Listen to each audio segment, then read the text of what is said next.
Bonjour Sébastien Chenu. Bonjour, vous madame. êtes député du Nord, vous êtes porte-parole du Rassemblement national et de Marine Le Pen dans cette campagne présidentielle. Alors dans les intentions de vote, Marine Le Pen est talonnée par Éric Zemmour, qui ne la rattrape pas, mais les courbes elles peuvent encore se croiser. Vous dites la clarification elle va venir. Pourquoi ? Oui, nous sommes assez sereins.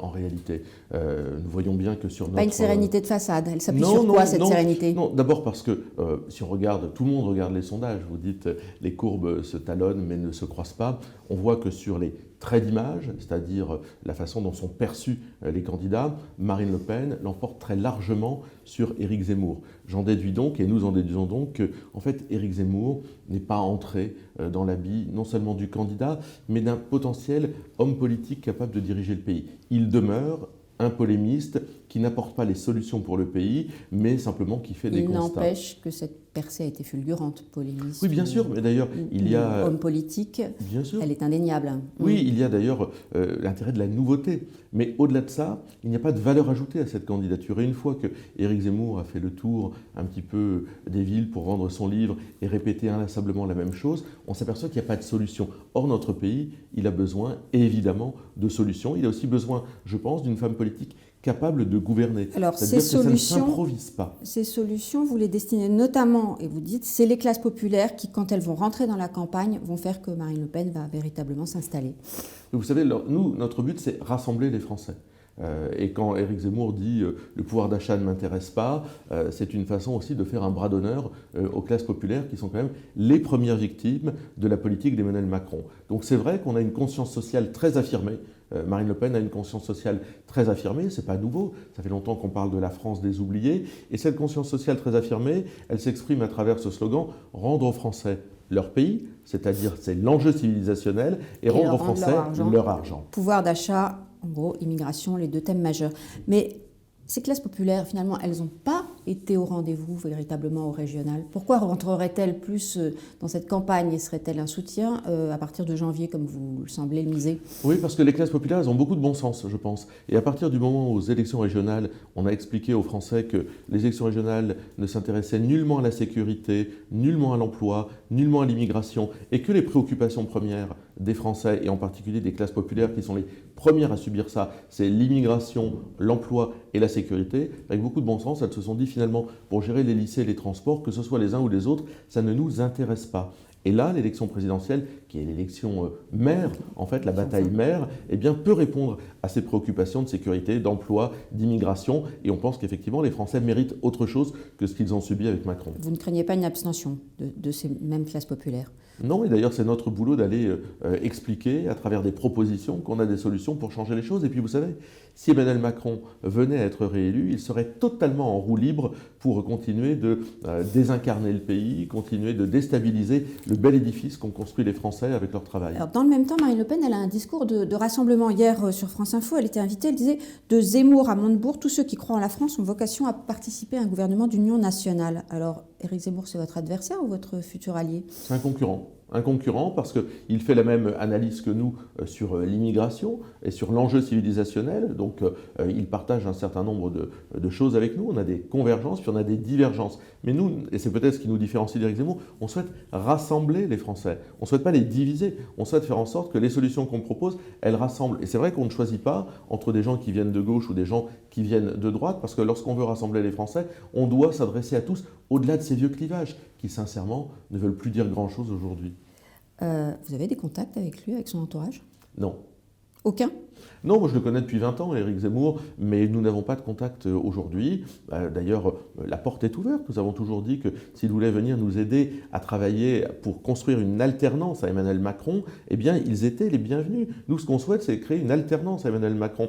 Le problème, c'est qu'Éric Zemmour, lui, se voit comme une alternative à Marine Le Pen. Nous, on se voit comme une alternative et une alternance à Emmanuel Macron. C'est tout ce qui nous préoccupe. Si en janvier, Marine Le Pen est à 10%, Éric Zemmour à 20%, qu'est-ce qui se passe ? Ce ne sera pas le cas. Ce ne sera pas le cas. Rendez-vous en janvier. Ce ne sera pas le cas, absolument. Et avec les LR, quel contact ? Pas davantage. D'ailleurs, vous savez, le problème des LR, il y a des gens estimables chez LR, mais c'est qu'ils parlent comme le Rassemblement national. Vous pourriez être une courroie de transmission. J'ai des contacts amicaux. Et d'ailleurs, beaucoup de députés LR à l'Assemblée nationale sont toujours les premiers à nous féliciter, à nous taper dans le dos pour nous dire très bonne intervention, etc. Mais ils ne sont jamais au rendez-vous lorsqu'il s'agit de voter. Il y a un manque de courage incroyable chez les LR. Et moi, je le dis à nos amis LR, votre place, le combat que vous menez, si vous êtes sincère, eh bien, menez-le avec nous face à Emmanuel Macron. Ne vous dispersez pas, ne faites pas confiance à des gens qui, à 20h01, appelleront à voter Emmanuel Macron, évidemment, parce que c'est leur intérêt personnel. Si vous croyez en l'intérêt national, alors venez. Ils ont tout à fait leur place, comme l'ont eu Thierry Mariani, Jean-Paul Garot ou d'autres, dans ce grand rassemblement des patriotes que nous menons. Vous attendez à des ralliements possibles? Écoutez, tout est possible. En tous les cas, la porte est largement ouverte. Vous parliez des sujets régaliens, immigration notamment, évidemment. Là-dessus, Marine Le Pen, effectivement, revendique son antériorité. Mais est-ce que c'est le premier qui en a parlé qui a forcément raison? Non, vous avez raison, il ne s'agit pas d'avoir été les premiers, même si aujourd'hui, parce que nous avons raison et que 80% de la classe politique finalement est d'accord pour dire qu'il y a un problème avec l'immigration, il y a donc d'autres personnes qui arrivent sur cette analyse et qui essayent d'en faire leur beurre.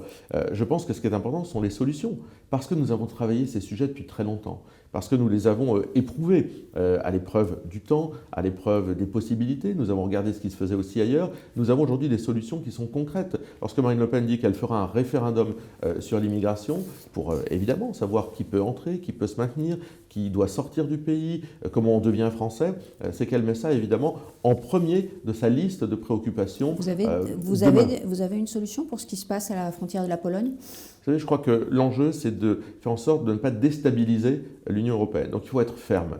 Ce qui se passe à la frontière de la Pologne, c'est en réalité l'utilisation de migrants, de l'arme migratoire pour déstabiliser l'Union européenne. Il faut être ferme, il faut tenir la frontière, parce que si vous cédez au chantage une fois, vous céderez tout le temps. Donc il faut aider la Pologne, c'est aussi ce qu'a dit Marine Le Pen. Elle a rencontré il y a peu d'ailleurs le Premier ministre polonais. Et là-dessus, tout le monde est plus ou moins d'accord? Non, pas forcément. J'entends des gens qui sont pour l'accueil inconditionnel des migrants, qui sont pour qu'on ouvre. Moi, je crois que au niveau de l'Union européenne, l'aide à la Pologne, elle est là-dessus. Pas assez forte. C'était le discours. En tous les cas, les Polonais demandent une aide. Aujourd'hui, vous l'avez vu, construisent un mur pour se protéger. C'est donc bien qu'ils ont besoin d'être aidés. Moi, je crois que c'est un enjeu très important. Si on lâche là-dessus, demain, il n'y a plus de frontières nationales, ce sont nos pays qui verront des migrants arriver. Et dans ces files de migrants, malheureusement, on le sait parce qu'on l'a vu dans le passé, il est possible qu'il y ait aussi des djihadistes. Moi, je ne veux pas prendre ce risque pour le pays. Nous devons être fermes, nous devons tenir les frontières extérieures, parce que sans tenir les frontières extérieures, c'est en réalité l'enjeu même de nos pays, la sécurité même de nos pays qui est en cause. Des djihadistes, on l'a vu, la polémique entre Éric Zemmour et François Hollande. Vous dites quoi là-dessus? Mais François Hollande a évidemment péché, au moins par naïveté, au pire par incompétence, en laissant s'infiltrer, alors qu'il le savait, dans les filières djihadistes, dans les filières migrantes des djihadistes. Est-ce qu'on peut faire le lien direct avec ce qui s'est passé ensuite le 13 novembre? Alors, c'est là où je trouve qu'évidemment, Éric Zemmour ne fait pas en réalité la bonne analyse. François Hollande était habité par une idéologie qui est celle de l'accueil sans condition inconditionnelle des migrants. Il le disait d'ailleurs. Eh bien, nous sommes habités par une autre approche. Et c'est là qu'on peut, je pense, se donner de toutes les chances de résister à cette invasion. Il s'agit d'une invasion migratoire et donc à cette insécurité qui va avec. Des solutions, vous en avez aussi pour la reprise de la pandémie. Le discours, là aussi, c'est de dire pas d'obligation vaccinale, mais le vaccin, ça reste la meilleure arme. Écoutez, le vaccin ne reste pas la meilleure arme. La meilleure arme, ce serait le traitement. Et nous avons d'ailleurs, il y a très longtemps, demandé que ce soit la priorité du gouvernement que l'investissement sur le traitement. Je veux rappeler quand même que, par exemple, l'Institut Pasteur a crié pendant des mois et des semaines à plus d'investissement dans ces laboratoires pour pouvoir travailler sur le traitement. Mais en attendant le traitement, nous avons fait des propositions que le gouvernement n'a jamais suivies. Je rappelle, lorsque nous demandons qu'on fasse le traitement des eaux usées pour détecter les futurs clusters. Le gouvernement n'y est toujours pas. Donc vous voyez, il y a un manque à la fois d'anticipation, et puis il y a un gouvernement qui en réalité se laisse trimballer comme un bouchon au fil de l'eau par cette pandémie. Pourtant la France ne s'en sort pas si mal dans les pays à peu près comparables.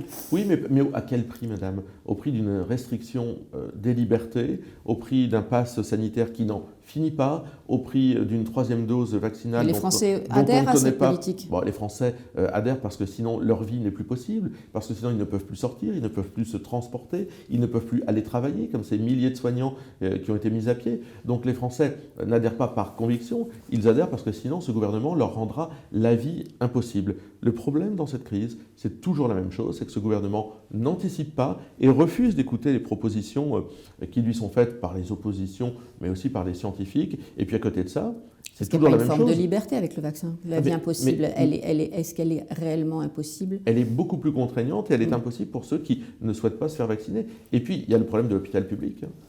Ce gouvernement a fermé 5700 lits de l'hôpital public pendant la crise. Le Ségur n'a pas donné de résultats concrets.